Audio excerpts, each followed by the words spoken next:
Esordio positivo dell'Olimpia Akragas allo stadio Seneto di Agrigento che vince sul Vallelunga per 2-1.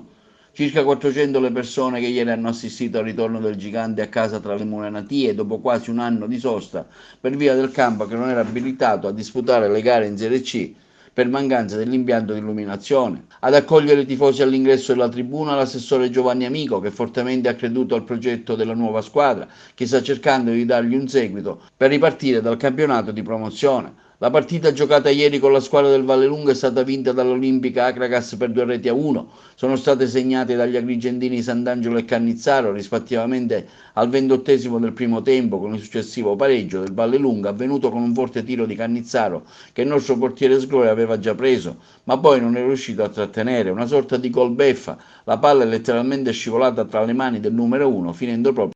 Il gol della vittoria arriva all'80esimo sul calcio di rigore assegnato all'Olimpica Akragas per atterramento proprio di Bellavia che tira il calcio e lo trasforma in rete portando in vantaggio la squadra di casa.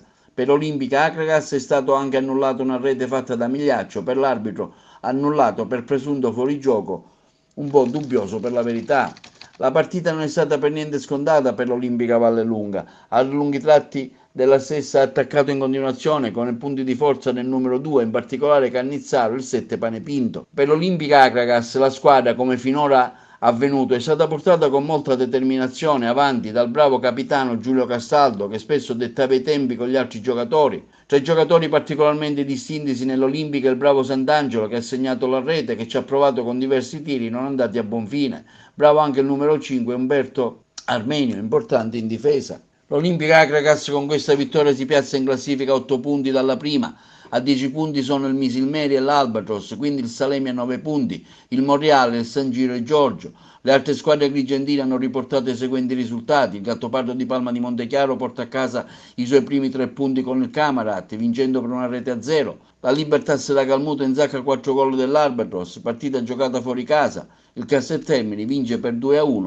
sul 5 Torri. La partita è stata sofferta da tutte perché il campo, con questo campo specialmente devi essere allenato, il campo a parte che è molto grande rispetto agli altri e poi nella situazione di come triplichi le forze perché per bloccare il pallone ci vogliono 2 o 3 tocchi, però diciamo.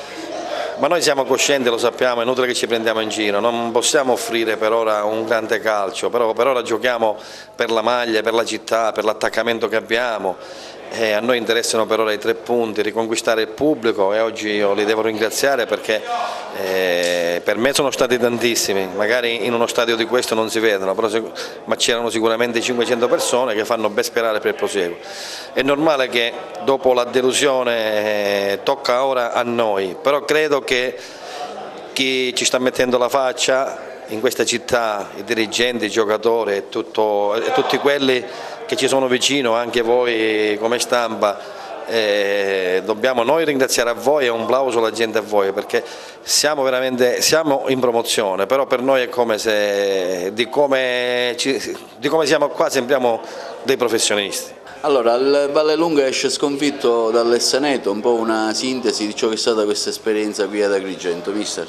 A prescindere che mi aspettavo di trovare questa squadra, una squadra con i nomi, nel senso che è una squadra quotata secondo me per vincere il campionato. Credo che noi siamo venuti qua con l'intento di vincere la partita, di giocarcela, l'abbiamo dimostrato non con le parole ma con i fatti. E credo che non abbiamo fatto brutte figure, anzi credo che il pareggio secondo me era il risultato più idoneo nel finale di questa partita. È finita così, ci rimbocchiamo le maniche, continuiamo a cercare di lavorarci perché noi facciamo tanti sacrifici per cercare di fare bene. Speriamo che questa ruota gira e siamo qua. Quali sono i vostri obiettivi? L'obiettivo della società, l'obiettivo suo è la salvezza. Io credo che io ambisco a fare molto di più, nel senso non a vincere il campionato, ma a me non mi interessa, ma a fare un bel campionato. Un bel campionato significa che ogni partita io me la devo giocare con tutti, poi alla fine tiriamo i conti.